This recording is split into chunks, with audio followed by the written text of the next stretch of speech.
Assalamualaikum warahmatullahi wabarakatuh. Halo semuanya teman-teman peserta kelas.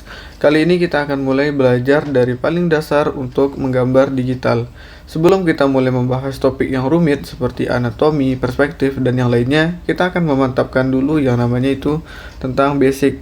Dan kita akan mulai dengan belajar menggunakan sebuah brush. Di sini saya menggunakan pensil kasar.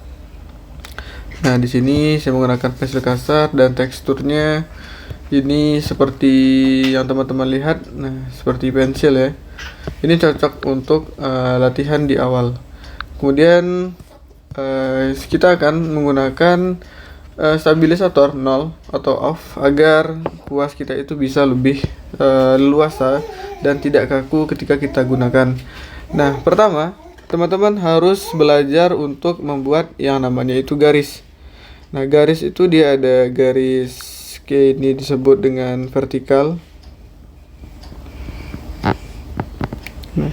Kemudian ini ada horizontal, kemudian ada diagonal kanan dan kiri, ada garis gelombang, garis zigzag, dan juga garis spiral.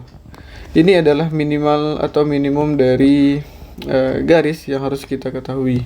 Dan untuk latihannya, teman-teman silahkan membuat garis dari awal seperti ini sampai bawah dengan satu tarikan, tidak boleh terputus, dan usahakan serapat mungkin. Oke, seperti ini. Tidak boleh menggunakan penggaris atau bantuan tools, dan pastikan garisnya itu lurus. Dan ini dibuat sampai ujung. Ini sebagai metode latihan. Kalau misalkan teman-teman bisa menyelesaikan latihan ini, insya Allah akan lebih mudah untuk masuk ke tahapan-tahapan selanjutnya. Dan ingat teman-teman, untuk membuat gambar yang bagus itu kita harus merapikan dulu yang namanya garis.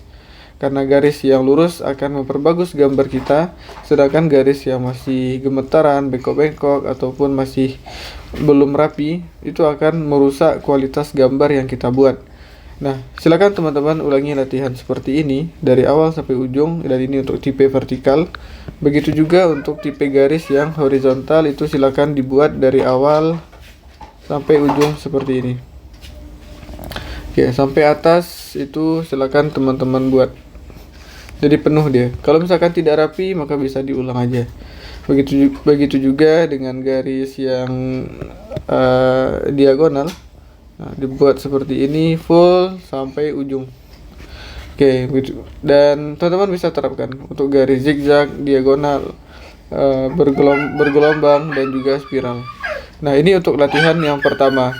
Silakan teman-teman untuk mengerjakan metode latihan seperti ini. Jika sudah, nanti bisa masuk ke tahapan pembelajaran yang kedua. Barakallahu fikum.